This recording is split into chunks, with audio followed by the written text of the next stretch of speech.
여러분은 무엇을 가장 두려워하십니까? 사람마다 두려워하는 것이 조금은 다를 수 있습니다. 어떤 사람은 병이 들어서 몸이 아파서 고생하는 것을 걱정하고 두려워하는 사람이 있습니다. 또 어떤 사람들은 물질이 부족해서 삶의 곤고함을 두려워하는 사람도 있습니다. 또 앞날 앞으로 어떤 일이 일어날지, 또 특별히 우리 젊은 청년들, 젊은이들 불확실한 이 시대 속에서 앞으로 내가 어떻게 살아갈까에 대한 두려움도 있을 겁니다. 실패에 대한 두려움도 있을 겁니다. 여러 가지 두려움이 우리 가운데 있는데 아마 그 중에서도 가장 많은 사람들이 두려워하는 것은 바로 죽음일 것입니다. 왜냐하면 살아있는 사람은 한 번도 죽음을 경험해 본 적이 없기 때문에 죽음에 대한 두려움이 있어요. 뿐만 아니라 죽음이라고 하는 것을 왜 두려워할까? 그것은 바로 죽는 순간 우리는 이 세상에 더 이상 존재할 수 없게 된다는 것. 다른 말로 하면 다른 사람들과의 관계가 끊어진다는 것. 사랑하는 사람들과 함께 할 수 없고, 사랑하는 가족들과 함께 식사하고 대화하고 함께 좋은 것을 할 수 없는, 이것 때문에 아마 사람들이 죽음을 두려워하는 겁니다. 다시 말하면 단절, 또 이 세상에 홀로 남게 되는 것, 또 분리되는 것, 이것이 우리를 두렵게 만듭니다. 그래서 사람들은 살면서 외로움을 느끼지 않으려고 애를 써요. 외로운 존재가 되지 않으려고 많이 애씁니다. 그래서 좋은 사람들과 친구들과 만나고, 또 가족들과도 끈끈한 정을 나누고, 홀로 사는 세상이 아니라 함께 살아가면서 우리의 외로움을, 또 이 외로움을 없애려고 노력하는 것을 보게 되죠. 그러면 인간의 외로움은 언제부터 시작됐습니까? 결국 인간의 외로움은 두려움부터 시작된 것이라고 할 수 있는데, 하나님이 사람을 처음 만드셨습니다. 그리고 그 이름을 아담이라고 부르셨죠. 여러분, 아담이라고 하는 이름의 뜻은 바로 히브리어로 아담아라고 하는 흙이라고 하는 이 단어에서 온 겁니다. 결국 인간은 흙으로 지어진 존재이기 때문에 언젠가는 흙으로 돌아가는데, 이 한계를 지닌 인간, 그래서 그 인간을 하나님께서 보시기에 좋았다고 했는데 좋지 않은 것이 있다고 그랬죠. 바로 홀로 있는 것이 보시기에 좋지 않았다고 그랬어요. 그래서 배필을 만들어 주시고 하와를 보내주셨어요. 그런데 인간의 외로움은 언제 시작된지 아십니까? 홀로 있는 것, 하와가 있다고 해서 인간의 외로움, 또 인간의 두려움이 사라진 것이 아니었어요. 창세기 3장 9절로 10절에 보면 여호와 하나님이 아담을 부르시며 그에게 이르시되 내가 어디 있느냐 이르되 내가 동산에서 하나님의 소리를 듣고 내가 벗었으므로 두려워하여 숨었나이다. 제일 먼저 두려움을 고백한 것이 아담이에요.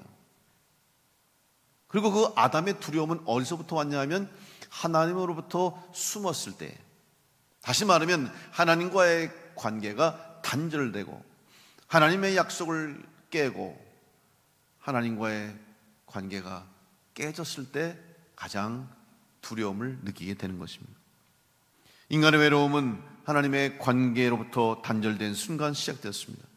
결국 하나님을 떠난 인간은 두려움 속에서 살아갈 수밖에 없는 것입니다. 혹시 여러분 가운데도 삶의 여러 가지 문제와 또 여러분을 힘들게 하는 고통스러운 일들, 괴로운 일들, 힘들게 하는 여러 가지 일들로 인해서 두려움을 느끼는 분이 있습니까? 바로 이런 우리를 향해서 오늘 하나님께서 우리에게 말씀하셨습니다. 그리고 우리에게 약속을 주셨습니다. 그것이 바로 성경입니다. 우리가 그 성경을 구약, 신약 이렇게 말하지 않습니까? 바로 그 약이 뭡니까? 신약, 구약은 하나님의 약속이에요. 우리 말씀을 통해서, 성경을 통해서 하나님은 우리에게 말씀하시고 약속해 주셨는데 바로 그 두려움을 해결해 주시고 우리 인간의 외로움과 인간의 괴로움을 해결해 주시는 그 은혜와 약속의 말씀을 주신 줄로 믿습니다. 그렇다면 이 말씀, 과연 무엇으로 하나님은 우리에게 두려움을 없애주시고 우리 인간의 가장 근본적인 문제인 외로움과 고독과 두려움을 해결해 주시는 것일까? 오늘 본문의 말씀 이사야서를 보면 지금 이스라엘 민족은 절망 중에 있었습니다. 소망이 없었습니다. 희망이 없습니다. 나라를 다 잃어버렸습니다. 망했습니다. 바벨론의 포로로 잡혀갔습니다. 예루살렘 성전은 불타고 다 폐허가 되어버렸습니다. 가족들이 뿔뿔이 흩어졌습니다. 죽은 가족도 있고 또 포로로 잡혀간 가족도 있고 폐허가 된 땅에서 남아서 고통 중에 있는 가족도 있었습니다. 더 이상 이스라엘 민족에게는 희망이 없었습니다. 언제 다시 고향으로 돌아갈지, 바벨론의 포로로 잡혀갔던 이스라엘 민족들에게는 희망이 없었습니다. 그런데 오늘 바로 이사야 선지자를 통해서 하나님이 다시 희망과 소망의 말씀을 주셨습니다. 다시 돌아올 수 있는, 고향으로 돌아갈 수 있고 무엇보다도 하나님 앞에 예배할 수 있는 기회를 다시 허락해 주셨습니다. 가장 중요한 것은 하나님과의 관계가 다시 회복되었다는 것이죠. 그래서 하나님과의 관계가 회복됨으로 이스라엘 민족에게는 새 소망이 생겼던 것입니다. 오늘 여러분의 인생에 소망이 없다고 생각하십니까? 여러분의 삶이 절망스럽게 느껴지십니까? 그때 바로 하나님을 바라보십시오. 하나님과의 관계를 생각해 보십시오. 지금 나는 하나님과 어떤 관계에 있는가? 삶의 기쁨을 잃어버리고 삶의 소망을 찾지 못하고 살아갈 이유를 찾지 못한 분이 계시다면 지금 그런 여러분을 향해 주시는, 말씀하시는 하나님의 위로와 격려의 말씀을 듣는 성도를 될 수 있기를 간절히 축복합니다. 그러면 하나님은 오늘 우리에게 어떤 말씀으로 위로하시고 격려하십니까? 또 어떤 말씀을 통해서 우리의 두려움을 제거해 주십니까? 첫 번째로 하나님은 오늘 우리들에게 찾아와 주셨음을 말씀하고 있습니다. 인간에게 있어서 가장 큰 복이 무엇일까? 그것은 바로 하나님이 우리에게 찾아오셨다는 사실입니다. 다른 사람을 대신 보내신 것이 아니라 직접 하나님이 우리에게 오셨습니다. 그분이 바로 예수 그리스도이십니다. 요한복음 1장 14절 말씀에 말씀이 육신이 되어 우리 가운데 거하심에 우리가 그의 영광을 보니 아버지의 독생자의 영광이요 은혜와 진리가 충만하더라. 하나님의 말씀, 우리와 함께 하신다는 말씀, 약속이 성취됨으로 예수 그리스도께서 이 땅에 오신 것입니다. 하나님이 찾아오심으로 우리의 인생은 변하게 됐습니다. 절망 가운데서 소망으로, 죽음에서 생명으로 옮겨지는 변화가 있게 된 것이죠.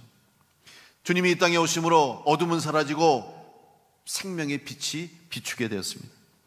이제 우리는 더 이상 어둠에 거하는 자가 아니라 빛에 속한 자의 삶을 살게 되었습니다. 바로 하나님의 약속입니다.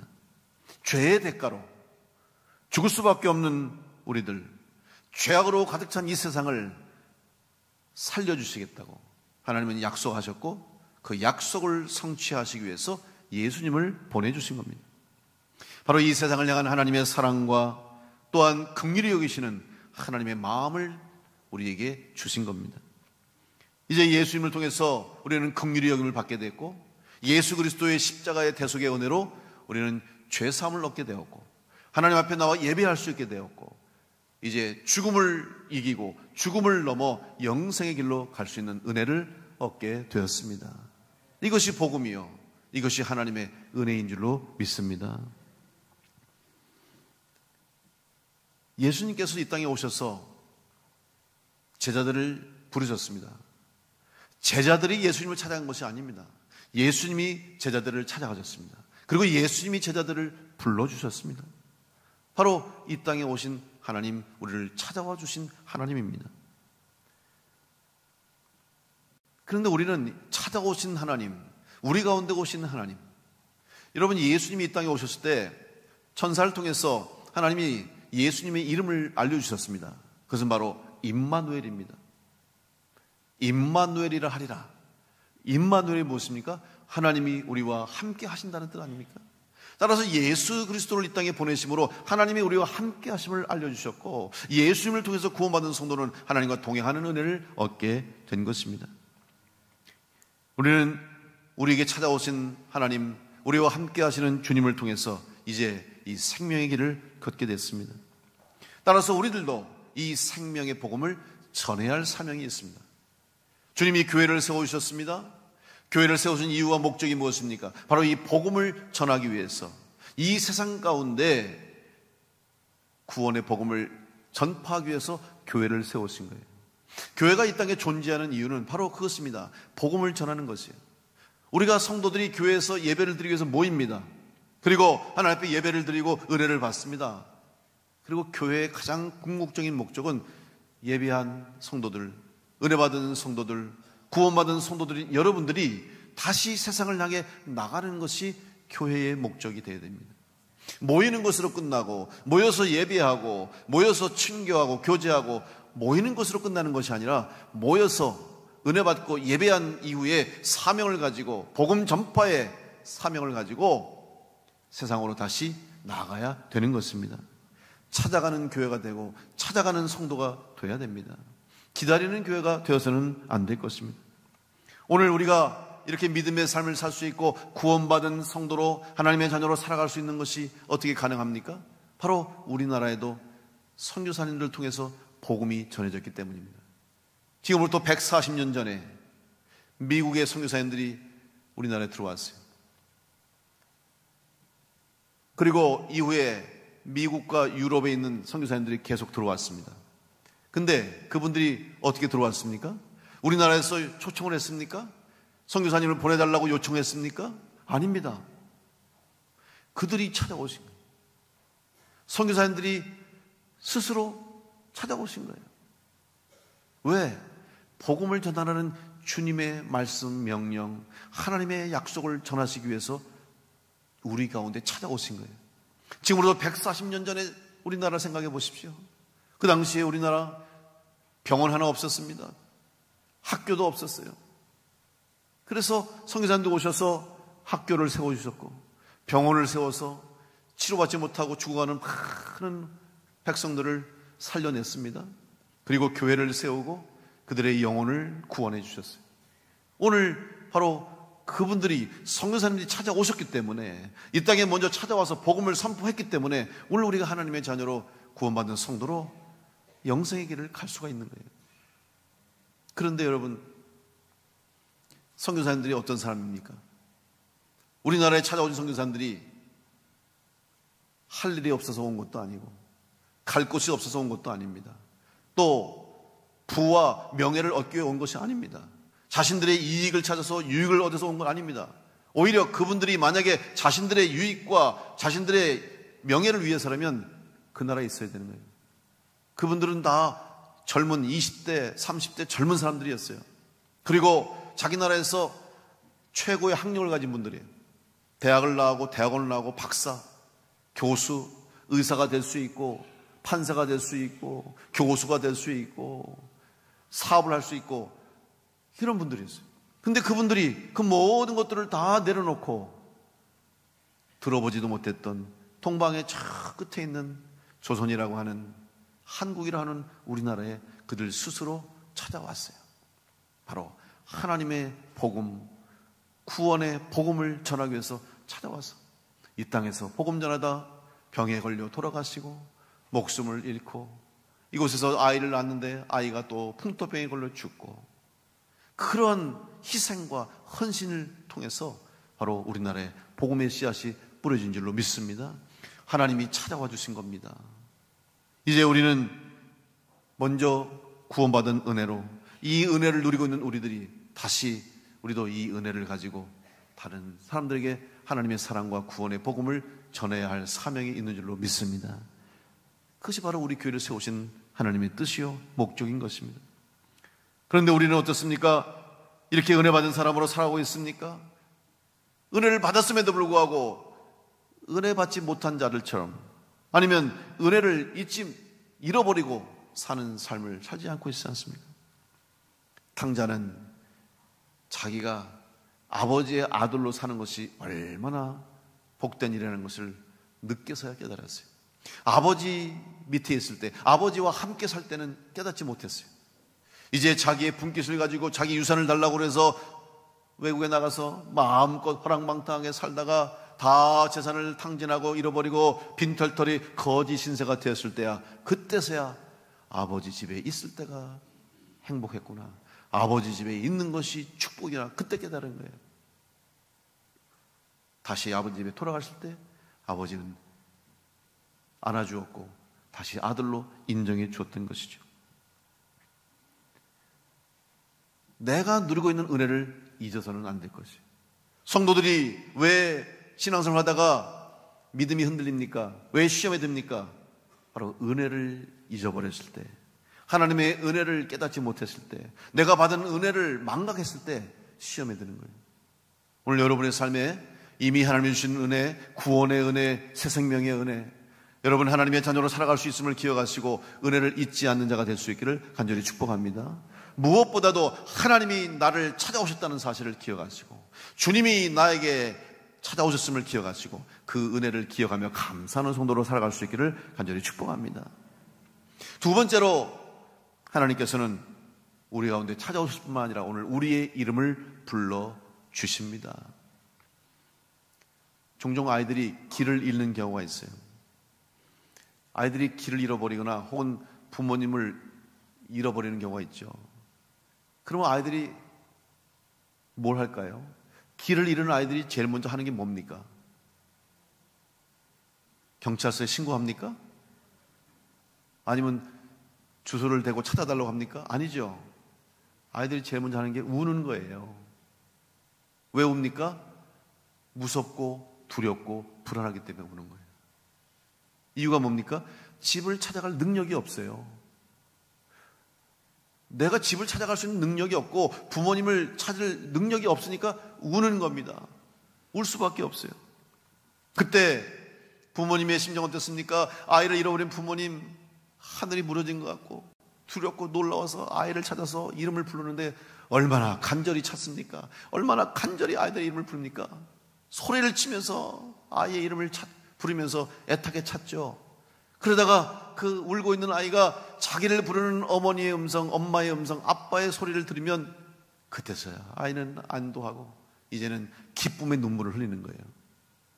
내 이름을 불러준, 엄마가 나를 버리지 않았구나. 엄마가 나를 찾고 있구나. 그 순간 부모님의 사랑, 어머니의 사랑, 아버지의 사랑을 깨닫는 거죠. 오늘 여러분 두려워하십니까? 혹시 불안하고 염려하고 걱정돼서 울고 계십니까? 오늘 여러분의 이름을 부르시는 하나님의 음성을 듣게 되시기를 간절히 축복합니다. 영적인 귀가 열리는 순간, 영안이 열리는 순간 애타게 나를 찾으시는 하나님의 음성을 듣게 될 줄로 믿습니다. 하나님은 절대 나를 버리지 아니하시고 하나님은 나를 잊지 않고 기억하신다는 사실을 다시 한번 깨닫고 나와 함께 하시는 하나님의 은혜에 감사하는 성도가 되시기 바랍니다. 요한일서 4장 18절 말씀에 사랑 안에 두려움이 없고 온전한 사랑이 두려움을 내어 쫓는다고 했어요. 하나님의 사랑을 깨달으면 우리는 두려움을 다 잊고 우리를 엄습하고 있는 두려움이 다 사라지게 될 줄로 믿습니다. 하나님께서 우리를 부르신 이유는 벌하기 위함이 아닙니다. 책망하기 위함이 아닙니다. 우리를 사랑하시기 때문에 우리의 이름을 불러주십니다. 바울은 다메섹을 향해서 살기 등등하게 예수님을 쫓는, 예수님 따르는 성도들을 잡아 옥에 가두려고 다메섹을 향해 걸어가고 있었습니다. 그때 사울아 사울아 부르는 주님의 음성을 듣고 꼬꾸라졌어요. 그는 주님의 음성을 듣는 순간 새로운 삶을 시작하게 됐어요. 주님을 대적하는 자에서 이제는 주님을 사랑하는 자로, 주의 복음을 전하는 자로 변화받게 됐습니다. 엘리야는 이세벨이 자기를 죽이겠다는 소식을 듣고 두려움을 느낍니다. 공포가 밀려옵니다. 이세벨이 나를 죽인다고 하니 그의 마음속에 밀려오는 두려움을 감당할 수가 없어요. 그래서 광야길로 나갑니다. 로뎀나무 아래에 앉아서 죽기를 청했다고 그랬어요. 여러분, 얼마나 두려우면 스스로 포기한 겁니다. 자기의 삶을 포기한 거예요. 이미 나는 죽었다. 이세벨이 나를 찾아서 군대를 보내고 사람을 보내니 이제 나는 끝났다 생각하고 스스로 죽기를 청했다고 그랬어요. 절망한 거예요. 포기한 겁니다. 얼마나 두려웠겠습니까? 그때 하나님께서 천사를 보내주셔서 엘리야에게 다시 용기를 줍니다. 그리고 그에게 숯불에 구운 떡과 물 한 병을 주고 힘을 얻게 하죠. 그런데도 여전히 엘리야는 기운을 차리지 못하고 두려움 속에 빠져 있어요. 다시 하나님의 천사를 보내서 음식을 먹게 하시고 일어나게 합니다. 그리고 나서 40일 동안 밤낮을 달려서 호렙산에 도달합니다. 그럼에도 불구하고 호렙산에 당도했지만 여전히 엘리야는 두려움을 이길 수가 없었어요. 그래서 다시 굴 속으로 들어갑니다. 여러분, 굴 속으로 들어가면 어두움밖에 없어요. 굴 속에 들어간다는 것은 여전히 그의 심령, 그의 마음속에는 두려움이 가득 차 있는 거예요. 하나님께서 다시 그를 찾아갑니다. 열왕기상 19장 9절 말씀에 엘리야가 그곳 굴에 들어가 거기서 머물더니 여호와의 말씀이 그에게 임하여 이르시되 엘리야야 내가 어찌하여 여기 있느냐. 그제서야 엘리야는 자기를 부르시는 하나님의 음성을 듣게 돼요. 엘리야야 부르시니 엘리야가 정신이 번쩍 났어요. 아, 하나님이 내 이름을 부르시는구나. 하나님이 내 이름을 기억하시는구나. 하나님이 나와 함께 하셨는데 내가 절망했구나, 내가 낙심했구나, 내가 포기했구나. 자기의 이름을 부르시는 하나님의 음성을 듣고 엘리야는 일어섰습니다. 굴 밖으로 나왔습니다. 그리고 주신 새로운 사명을 감당했습니다. 사랑하는 성도 여러분, 오늘 하나님께서 여러분의 이름을 부르신 줄을 믿고 다시 일어서게 되기를 간절히 축복합니다. 사람들은 눈앞에 있는 어려움 때문에 또 나를 엄습해오는 두려움 때문에 하나님의 음성을 듣지 못하는 거예요. 여전히 하나님은 나와 함께 하시고 여전히 내 곁에 계시고 내 손을 붙잡고 계시고 나와 동행하시는데도 불구하고 우리는 눈앞에 있는 두려움 때문에, 눈앞에 있는 문제 때문에, 걱정, 염려 때문에 하나님의 음성을 듣지 못하게 될 때가 많습니다. 다시 한번 하나님이 여러분을 잊지 않으시고 여러분의 이름을 기억하시고 여러분을 부르신 줄 믿고 주님의 부르심에 응답하고 주님 손 붙잡고 일어나서 하나님의 영광을 돌리며 주신 사명 감당하는 성도로 승리하시기를 간절히 축원합니다. 세 번째로 하나님께서는 우리를 떠나지 않으십니다. 저는 참 감사하게 어린 시절에 아버지의 사랑을 참 많이 받았어요. 여기 우리 성도님들 제 어린 시절을 보신 분들은 다 아실 거 아니에요. 아버지가 얼마나 저를 사랑하셨는지. 사남매인데 제가 첫째 아들이에요. 아들 하나 더 낳으려고 딸 셋을 낳았잖아요. 그러니까 얼마나 귀하겠어요. 그리고 첫째 아들이니까. 그래서 저를 늘 항상 데리고 다니셨어요. 지금 생각해 보니까 그때 신방 가실 때도 자전거를 타고 다니실 때 꼭 저를 자전거 앞에다 태우고 때로는 뒤에 태우고 저를 데리고 다니신 기억이 있어요. 그리고 이제 그때는 승용차가 없었잖아요. 그래서 오토바이를 타고 다니신 적이 있어요. 저를 오토바이를 잘 태워주셨어요. 근데 지금 생각하니까 아주 위험한 일이더라고 그게. 아니 헬멧도 안 씌우고 그 7살짜리 그 애를 앞에 태우고 소태까지 여기서 말이야. 또 그때가 마침 비가 오는데 말이야. 얼마나 비를 맞고 그냥 오토바이 탔는지. 그때는 다 그랬지 않아요. 그렇게 그냥 사랑스러워서 데리고 다니셨어요. 한 번은 맛있는 음식을 사주시려고 저를 데리고 식당에 가셨어요. 제가 지금도 기억해요. 그때 그 식당이 뭘 먹으러 갔냐면 양식을 먹으러 갔어요. 여러분 그때만 해도 양식 먹는 게 출세하는 거 아닙니까? 경양식 집에 가서 양식을 사줄 때 갔어요. 근데 동생이 셋이니까 복잡하니까 저만 데리고 가셨어요. 네, 그래서 아버지하고 나하고 둘이 간 거야. 그래서 신나게 따라갔어요. 그래서 이제 양식을 뭔지도 모르고 갔죠. 그래서 갑자기 가자마자 앉았는데 잠깐 아버지가 야 잠깐 집에 갔다 올게. 지갑을 안 갖고 오신 거예요. 그래서 알았다고 그랬어요. 그리고 이제 생각해보니까 지금 거기가 어디냐면 충주 관아 바로 옆에 있는 골목. 식당 이름이 보리밭. 그래서 오시겠지. 근데 아니 생각해보니까 걸어가서 오든지 해도 최소한 내가 생각할 때 20분, 30분은 걸릴 것 같아요. 그러니 그 어린 제가 7살쯤 된 것 같은데 아니 아빠가 갑자기 사라졌어. 온다 그러는데 안 와. 겁이 나는 거예요. 그래서 제가 어려부터 기억에 막 울었던 것 같아요. 한참 우니까 옆에 막 식당 주인 나와서 막 달래주고 조금 있으면 온다 그러고 뭐 그래도 얼마나 무서운지 한참을 우니까 나중에 오시더라고. 그래가지고 달래주고 제가 그 양식을 먹은 기억이 나는데, 지금 생각해 보니까 왜 웁니까? 울 필요 없잖아요. 아빠가 분명히 올 텐데, 조금 있다 올 텐데, 한 조금만 기다리면 되는데 그걸 못 기다리고 우는 거예요. 왜? 어린아이기 때문에 그래요. 어린아이니까 두려운 거예요. 무서운 거예요. 여러분, 오늘 우리의 신앙이 어린아이의 신앙에 머무르면 두렵습니다. 하나님이 나와 함께 하시는가? 정말 하나님이 날 사랑하시는가? 정말 하나님이 나와 함께 하실까? 정말 하나님이 나를 버리지 않으실까? 여러분, 믿음이 약할 때는 의심이 되는 거죠. 그런데 성장하고 성숙해서 어른이 되면 울지 않잖아요? 걱정하지 않잖아요? 오늘 여러분의 믿음이 장성한 믿음이 되면, 그리스도의 장성한 분량까지 여러분 믿음이 성장하면 여러분 두려움을 이기게 될 줄로 믿습니다. 더 이상 두렵지 않게 될 줄로 믿습니다. 하나님이 함께 하시는데, 하나님 날 떠나지 않으시는데 뭐가 두렵습니까? 특별히 여러분이 인생의 어려운 가운데, 힘든 가운데 있을 때 하나님이 함께 하심을 기억하십시오. 오늘 본문의 말씀 이사야서 43장 2절에 보면, 내가 물 가운데로 지날 때 내가 너와 함께 할 것이라, 강을 건널 때 물이 너를 침몰하지 못할 것이며, 내가 불 가운데로 지날 때 타지도 아니할 것이요 불꽃이 너를 사르지도 못하리라. 여러분, 이 세상에서 자연의 무서움이 있어요. 두려움이 있죠. 자연재해 가운데 가장 큰 게 뭐예요? 물과 불입니다. 우리는 경험했잖아요. 여름에 홍수가 나오면, 홍수가 일어나면 감당할 수가 없어요. 산이 무너지고 집이 떠나가고 물의 힘을 막을 수가 없어요. 불 경험했잖아요. 불이 나면 다 살라버립니다. 그런데 이 물과 불이 우리를 엄습하고 우리에게 닥쳐도 두려워하지 말라. 내가 너와 함께하고 내가 너를 건져주시겠다고 약속해 주셨습니다.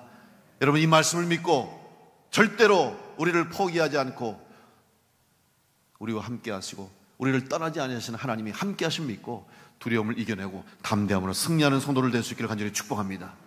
어린 다윗이, 목동 소년이었던 다윗이 어떻게 그 거대한 거인 골리앗 앞에 물맷돌 하나 들고 설 수 있겠습니까? 그리고 그 앞에서 큰 소리를 칠 수 있겠습니까? 사무엘상 17장 45절에 다윗이 블레셋 사람에게 이르되, 너는 칼과 창과 단창으로 내게 나오거니와 나는 만군의 여호와의 이름 곧 내가 모여가는 이스라엘 군대 하나님의 이름으로 내게 나아가노라. 큰 소리로 외치면서 물맷돌을 던져서 골리앗을 쓰러뜨렸어요. 이유가 무엇입니까? 하나님이 나와 함께 하신다는 확신이 있었기 때문에 어린 다윗은 담대함으로 골리앗을 쓰러뜨린 줄로 믿습니다. 오늘 여러분 앞에 골리앗과 같은 문제가 있습니까? 여러분의 삶을 가로막고 있고 여러분의 인생의 장애물과 같이 큰 걸림돌이 돼서 문제가 있어서 어려움이 있어서 여러분을 고통 속에 만드는 문제가 있다면 그 골리앗 앞에 여러분 담대함으로 서시길 간절히 축복합니다.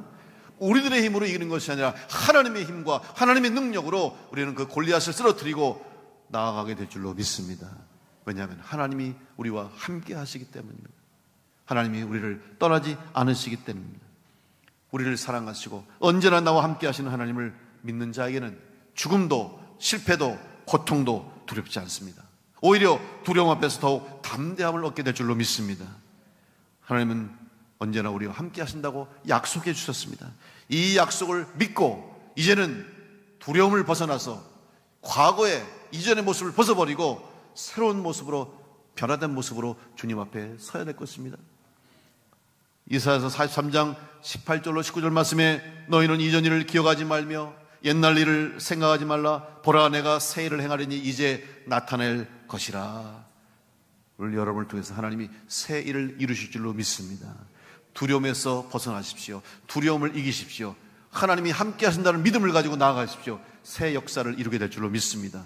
문제가 사라지길 뿐만 아니라 오히려 그 문제를 통해서 하나님의 새로운 일하심과 하나님이 주시는 새로운 축복, 생각하지도 못했던, 계획하지도 못했던 하나님의 새로운 역사가 우리의 삶 가운데 나타나게 될 줄로 믿습니다.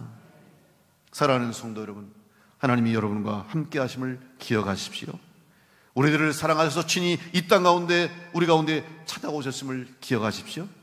또한 절대로 여러분을 떠나지 않으시는 사실을 믿고 의심하지 말고 감사하며 담대하게 주님께서 맡겨주신 사명 감당하고 그 일을 감당하는 과정 속에 주시는 은혜와 복을 누리는 성도로 승리하시기를 간절히 축복합니다.